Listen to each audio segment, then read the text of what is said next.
Армысыздар, қадірменді көрермен қауым. Сіздер Аграрлық несие корпорациясының YouTube арнасын тамашалап отырсыздар. Бүгін біз фермерлердің көктемгі егін егу мен күзгі жиын-терім жұмыстарын жеңілдікпен қаржыландыруға арналған Кең дала 2 бағдарламасы туралы әңгіме өрбітсек деп отырмыз. Студия қонағы Аграрлық несие корпорациясы акционерлік қоғамы басқарма төрағасының орынбасары Айдын Досқараев мырза және Бионорд жауапкершілігі шектеулі серіктестігінің директоры Байбосын Сабилов. Қош келдіңіздер. Қош келдіңіз аға. Енді Айдын Еділханұлы Аграрлық несие корпорациясының шаруаларға көрсетіп отырған бірден бір қолдауы ол осы Кең дала бағдарламасы. Бұл ретте алдымен биылғы Кең дала 2-ның басты ерекшеліктері мен артықшылықтары туралы айта кетсеңіз. Жалпылама айтсақ, енді біз жылдан жылға мына Кең дала бағдарламасы бойынша егіншілерді қаржыландыруды өсіріп келетірміз, ұлғайтып келетірміз, кеңейтіп келетірміз. Жылдан жылға мына бағдарламаға қатысушы кәсіпкерлердің саны көбейіп келетір, жаңадан қосылған кәсіпкерлердің саны көбейіп келетір. Алдыңғы жылдары 70 миллиард, былтыр 140 миллиард берген болсақ, биыл 120 миллиард теңге бердік. Бұл тек Кең дала бағдарламасы бойынша мына көктемгі егіс және күзгі жинау жұмыстарына. Және де егіншілерді біз басқа мына жаңағы агробизнес сияқты, іскер сияқты бағдарламалар арқылы да қолдап отырмыз. Енді биылғы өзгерістерді айтсақ, енді ең негізгісі біріншіден бұл мына субсидиялау мәселесі. Өздеріңіз білесіздер, бұрыннан жаңағы мемлекет мына біздің ауыл шаруашылығы кәсіпкерлігімен айналысатын кәсіпкерлердің несие бойынша өсімақы пайызын субсидиялап келді мемлекет есебінен. Мына Кең дала 2 бағдарламасының басты айырмашылығы бұл жерде жаңағы бұрынғыша фермерге жаңағы құжат жинап, мына арнайы жаңағы қосымша арқылы арыз өткізіп, жаңағы ары қарай оны тексеріп, оның жаңағы қаралуын күтіп, расталуын күтіп, одан кейін жаңа ақшасы түсіп, жаңа сонымен әлек әуре болуы қажет емес. Енді осы биылғы жылдан бастап біз мына өсімақы пайызын субсидиялауды мына жаңағы ауыл шаруашылық министрлігі, қаржы министрлігі және де аграрлық несие корпорациясы шеңберінде жасап отырмыз. Және де жаңағы кәсіпкерге енді мына субсидия бойынша жүгіріп әуреленіп қажеті жоқ. Және де мына Кең дала 2 бағдарламасының қаржысы бұл толықтай мына қаржылық нарықтан тартылған қаражат. Бұл мемлекеттік бюджеттік қаражат емес. Бұрынғы жаңағаны айтып кеттім ғой, 70 миллиард, 140 миллиард бөлдік деп, бұл мемлекет есебінен болатын. Мемлекет тарапынан бөлінген қаржы болатын. Мына Кең дала 2 бағдарламасы бұл жаңағы енді біріншіден мемлекетке мына несие бойынша ауыртпалық салған жоқпыз. Екіншіден мына кәсіпкерлерге мына субсидиялау бойынша бір оң шешімін таптық. Бұған қоса мына кепіл мүлігі жетпейтін кәсіпкерлер биылдан бастап 85% даму қорының кепілін ала алады. Егер кепіл мүлігің жетпейтін болса, 15%-ын несиенің өз кепіліңмен жаңағы қамтамасыз етесің, 85%-ын даму қорынан гарантия алуға болады. Үшіншісі, біз мына кәсіпкерлерге деген қол жетімділікті арттыру үшін біздің мына Кең дала бағдарламасы бойынша несие беру желілерін көбейттік. Бұрында бұл бағдарлама бойынша несиелік серіктестіктер арқылы, микроқаржылық ұйымдар арқылы және банктер арқылы алуға болатын еді. Биылдан бастап біз жаңағы бұған қосымша мына әлеуметтік кәсіпкерлік корпорацияларды қостық әр өңірдегі. Биылғы жылы 9 корпорациямен жұмыс істеп отырмыз. Келесі жылы оның санын арттырамыз. Жаңағы басқа бұрын биыл қатыспаған корпорациялардың атынан ұсыныстар бар. Екіншіден, біз мына кәсіпкерлердің жағдайын ойлап, көп кәсіпкерлер, мысалы жаңа айтып кеттік, мына банктер арқылы немесе басқа қаржылық ұйымдар арқылы несие ала алмайды, әртүрлі себептер бойынша. Сондықтан да біз сондай кәсіпкерлерге тікелей несиелендіру жаңағы желісін аштық. Егерде ол кәсіпкердің жағдайы біздің ойымызша енді айтарлықтай нашар емес болса, және де басқа несиелік жаңағы институттардан, қаржылық институттардан қаржы қаражатын тарта алмаса, онда біз өзіміз тікелей қарастырамыз. Сөйтіп шештік. Байбосын Төлеуұлы, енді бұл айтылып отқан әңгімелердің барлығы мына соңғы тұтынушысы өзіңіз ғой, енді шаруа адамы, еңбек адамы. Сіздің ойыңызша бұл шарттар, бұл талаптар, бұл жеңілдіктер жалпы мына фермерлер қауымының жұмысын қаншалықты жеңілдетеді? Бұл енді негізінен өте оң нәтиже береді деп ойлаймын. Біріншіден, жаңа Айтекең айтып өтті ғой, бұрын біз айналым қаржысына жоғары пайызбен алып, оның жаңағы 15%-ын субсидиялап, оны белгілі бір уақыт күтіп, даже былтырғы қаражатымыздың жаңағы субсидияның несін әлі алған жоқпыз мысалға. Ал мынау бүгінгі бағдарлама өте ыңғайлы деп ойлаймын. Біз үшін енді, біздің кәсіп үшін өте ыңғайлы болып отыр. Жаңа айтып отырсыз, мысалы субсидияға қатысты мәселе, қаржы жаңа кешігіп түседі. Әрине. Оның барлығы мысалы неліктен осындай қиындықтар туындап отыр? Енді ол біріншіден мен ойлаймын, бюджетке, облыстың, аймақтың бюджетіне байланысты шығар. Жалпы мемлекеттік шығар деп ойлаймын. Субсидия мәселесі ауыл шаруашылығы органдарына қарасты болды бұған дейін? Негізі енді басты айтып кететін жай, мына мемлекет тарапынан бөлінетін субсидия бұл негізі мемлекеттің міндеттемесі емес, бұл мемлекеттің көмегі. Егер жаңағы мына жақсы жылдар болады, жаңағы табысты жылдар болады, жаңағы сол кезде бюджетте уақытылы жеткілікті қаражат болған жағдайда, әрине мемлекет мына субсидияларды уақытында төлейді. Бірақ кейбір жылдары қаражат жетіспей жатса, әртүрлі жаңағы бюджетке басқа ауыртпашылықтар болса, онда мына субсидиялау кешігіп төленуі мүмкін. Бұл ең маңызды жаңағы айта кететін жай. Бұл мемлекеттің міндеттемесі емес, мемлекеттің көмегі. Негізінен енді біз айтып отырмыз ғой, кәсіпкер деп. Бұл жерде кәсіпкерлік тәуекел бар.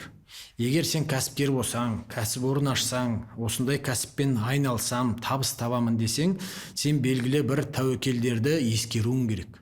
Мына субсидиялардың кешіктірілуі сол тәуекелдің бірі болып табылады. Және де сен кәсіпкер ретінде өзің кәсіппен белгілі бір мысалы ауыл шаруашылығымен айналысатын болсаң, барлық сондай тәуекелдерді ескеруің керек. Енді Айдын Еділханұлы, осы кең даламен ең жоғарғы сома несиенің қандай мөлшерде, сосын оны жаңа айтып өттіге егін терім, жиын терімге жұмсайды деп, одан да өзге мақсаттарға жұмсау қарастырылған ба? Енді негізінен былай теориялық тұрғыдан алғанда біз 10 миллиард теңгеге шейін бере аламыз бір кәсіпорынға, бірақ мына практика жүзінде, тәжірибе жүзінде біз олай істемейміз. Өйткені біздің енді мақсатымыз бұл мына өте ірі, үлкен агрохолдингтарды қолдау, көмектесу емес, мына негізі шағын және орта бизнеске көмектесу, мына микробизнеске көмектесу. Сондықтан да біздің негізгі мақсат жаңағы үлкен емес, орташа, шағын, кішкентай кәсіпкерлерді қолдау. Сондықтан да біздің көзқарасымыз негізінен фокусы жаңағы сол жаққа болады. Енді мақсаты жөнінен айтатын болсақ, әрине жаңағы нақты мақсаттарының тізімі бар, және де әрине мына егін шаруашылығымен байланысты емес кәсіпке бұл ақшаны жұмсауға болмайды. Ақша арналғаны жаңағы егінге не қатысы бар, қандай қатысы бар, жаңағы құжатпен қалай дәлелденеді, тек солар ғана. Мысалы жаңағы тұқым, әртүрлі жаңағы мына өсімдікті қорғау құралдары, қорғау жаңағы химикаттары, жаңағы тыңайтқыштар, мына жаңағы дизель, бензин, отын, жанар жағармай, техниканың жаңағы қосалқы бөлшектері, тағы басқа жаңағы консультанттардың көмегі, және де тағы сондай жаңағы мақсаттарда жұмсалуына болады. Түсінікті. Байбосын Төлеуұлы, сіз кең даламен несие алдыңыз ғой? Иә. Биылғы жылғы көктем егіс және мынау күзгі жиынға алдық осы бағытта. Өз мақсатында жұмсадық. Жаңа Айтекең айтып өткендей, тұқымға және қосалқы бөлшектерге тыңайтқышымыз бар, химиялық жаңағы препараттар, соларға жұмсалдық. Алла қаласа уақытында төлейміз. Мынау алғашқы өзі 2 бөліп төлейміз. Осы қыркүйек айында бір бөлігін төледік, енді келесі төлемін осы февраль айында, ақпан айында Алла қаласа төлейміз. Енді биылғы жаңашылдықтың ең негізгісі деп айтып отырмыз ғой, кең дала 2 бағдарламасында мына мүлікке даму кәсіпкерлікті қолдау қорының өзі кепіл болып отыр екен. Жалпы осы кепіл мәселесі сіздің шаруашылықта, болмаса мына әріптестеріңіздің тәжірибесінде қаншалықты өзекті? Бұл енді негізгі мәселелердің бірі болып табылады деп ойлаймын. Мынау арзан әрі уақытылы қаржыландыру, ол ауыл шаруашылығының өте маңызды нәрсе. Уақытында егінді егу деген сияқты. Ал оған кез келген кәсіпкердің, шаруаның қолы жете бермейді, яғни мүлкі жетіспейді деген қамтамасыз етуге. Сол себептен егерде жаңағыдай даму қоры 85%-ға дейін қажетті соманың қамтамасыз ететін болса, жаңа тәуекелділікті сол кісілер көбірек алып отырса, ол әрине өте үлкен көмек болады. Кез келген шаруа үшін өте жақсы нәрсе деп ойлаймын. Жақсы бастама. Айдын мырза, енді осы шаруаның, жаңа ағамыз да айтып отыр ғой, ең бір көкейтесті мәселесі ол кепілдік мәселесі. Бұл ретте әр шаруада несі бар? Мысалы, жері бар, осы жері кепіл ретінде қарастырылған ба? Бұлай жалпылама айтатын болсақ, мына екінші деңгейлі банктермен, микроқаржылық ұйымдармен салыстырғанда біздің кепіл жағынан саясатымыз өте жұмсақ, өте қолайлы. Біз жаңағы көптеген басқа институттар кепілге алмайтын мүлікті кепілге аламыз. Мысалы, біз бал бонитеті төмен жерлерді аламыз. Біз бал бонитетке қарамаймыз. Екінші деңгейлі банктер, мысалы, мына егін алқаптарын кепілге алғанда, олар міндетті түрде бал бонитетін қарайды, сапасын қарайды, орналасқан жерін қарайды. Және де біз мына ауылдық жерде қандай жылжымайтын мүлік бар, үй, қора, әртүрлі жаңағы шаруашылық құрылыс нысандары, солардың бәрін кепілге аламыз. Ал мысалы екінші деңгейлі банктер, өздеріңіз білесіздер, олар тек не облыстық орталықтағы жылжымайтын мүлікті алады, немесе аса жақсы дамыған аудан орталықтарындағы кепілді алады. Болды, сонымен шектеледі. Сондықтан да енді біздің ойымызша біздің мына кепіл мүлік жөніндегі саясатымыз өте қолайлы, ыңғайлы, және әрине жаңағы әртүрлі ұсақ бір жаңағы ерекшеліктері немесе заңдылықтары болуы мүмкін. Біз жыл сайын нарықта қандай өзгерістер жүріп жатыр, қандай технологиялық жаңалықтар енгізіп жатыр, және де мына біздің несие алушылардың сұранысы қандай, солардың бәрін сараптап, талдап, анықтап, жыл сайын мына біздің несиелік саясатымызды жаңартып отырмыз. Былтырғы жылы да қатып қалған қағида жоқ, біз қарап отырамыз, және де оны технологиялық тұрғыдан автоматтандырып отырмыз. Қазірде бізде мысалы мына жылжымайтын мүлікті алсақ, деректің 3 көзі бар. Біз Қазақстан Республикасының кез келген елді мекенінде шамамен жылжымайтын мүлік, мысалы құрылыс нысаны немесе жер қанша тұратынын анықтап белгілей аламыз. Және де сол бағаны біз мына кепіл алатын кәсіпкерге ұсынамыз. Жаңағы біздің дерек көздеріміз мынандай жеріңнің бағасы шамамен осындай болып тұр деп. тағы бір жаңашылдық, жаңа өзіңіз атап өттіңіз, қаржыландыру көздеріне, жолдарына қатысты, иә, әлеуметтік кәсіпкерлік корпорацияларын қосыпсыздар. Бұдан өзге де 6-7 жолы бар, иә. Бұл былайша айтқанда қазақта сөз бар, қойшы көп болса қой арам өледі дегендей жағдайға әкеледі деген тәуекел, қорқыныш жоқ па? Жоқ, ондай қорқыныш жоқ. Біз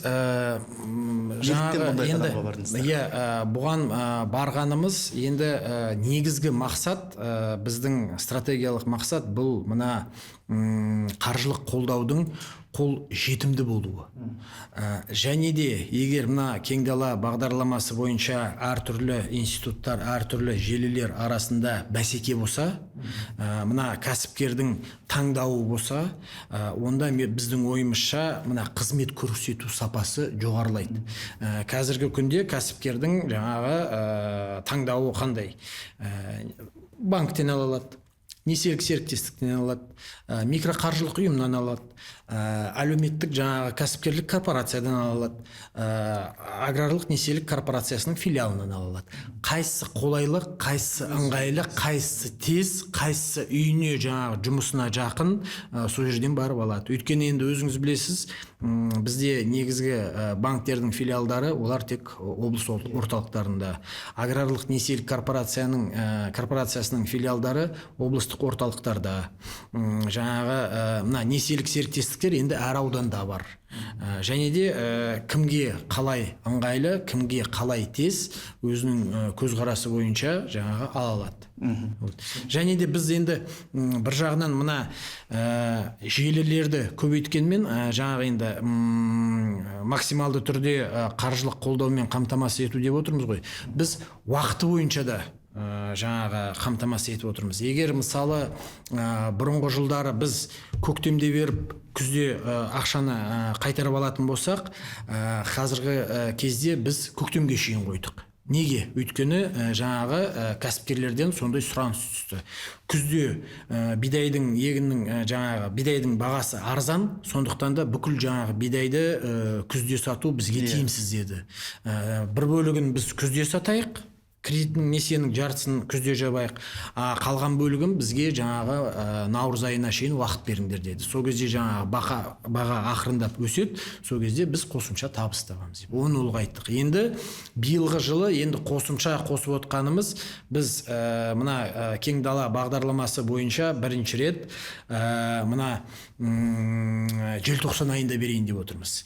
Енді кәсіпкерлер несиені мысалға желтоқсан айында алып, 26 жылдың наурызына шейін жабуы керек. Сондай жаңағы уақытында ұзартып жатырмыз. Желілер бойынша кеңейтіп жатырмыз, уақыт бойынша ұзартып жатырмыз. Және де қазір мысалы енді кәсіби деңгейі жоғары кәсіпкерлер, олар бұны жақсы түсініп отыр. Өйткені қазіргі кезде мына тұқымның, жанар-жағармай майдың, қосалқы бөлшектердің, әртүрлі жаңа химиялық заттардың, тыңайтқыштардың бағасы төмендеу. Көктемде егіс басталғанда сұраныс өседі, бағалары қымбаттайды. Сондықтан да біз жаңағы дұрыс көріп отқанымыз осы қаражатты ертерек жеткізу. Ертерек жеткізіп, жаңағы кәсібін жақсы білетін, мына нарықты жақсы түсінетін, егін егуді технологиясын, жаңағы модельдерін жақсы білетін кәсіпкерлер, олар қазірден бастап ақша алып, қазірден бастап көктемгі егіске дайындалатын болады. Түсінікті. Байбосын Төлеуұлы, енді міне көптеген жеңілдіктер қарастырылып жатыр. Дегенмен шаруа ретінде осы бағыттарға қатысты өзіңіздің алып қосарыңыз бар ма? Барлық жағы бүгінгі күні бізге шаруаларға қарастырылып жатыр осы бағдарламалар. Өте ыңғайлы. Уақытында алған қаражат сіздің анау кәсібіңіздің соңғы нәтижесіне өте үлкен әсер етеді. Сол себептен жаңа Айтекең айтқандай, қазір міне алып барлығын уақытында қажетті тұқымымызды уақытында игеріп алсақ, одан артық шаруаға ештеме керек жоқ деп ойлаймын. Осы бағытта үлкен рахмет сіздерге. Енді біздің талабымыз кәсіпкерлерге енді мемлекет барынша жағдай жасайды да, кәсіпкерлерден сұрайтынымыз бұл жаңа эффективтілік, өнімділік. жаңағы қаражаттарыңызды беріп отырмыз. Міне жұмыс істей қойыңыздар. Бірақ бізге мына мемлекетке, Қазақстан Республикасына, салық төлеушілерге, халыққа енді сапалы өнім беріңіз. Түсінікті. Олай болса, Айдын Еділханұлы, Байбосын Төлеуұлы, сіздерге уақыт тауып хабарымызға қатысқандарыңызға көп алғыс айтамыз. Енді бүгінгі сөздің түйіні кең даланың кеңдігін фермерлеріміз көре берсін. Көп рахмет. Қадірменді көрермен қауым, сіздер Аграрлық несие корпорациясының YouTube арнасын тамашаладыңыздар. Келесі көріскенше аман сау болыңыздар.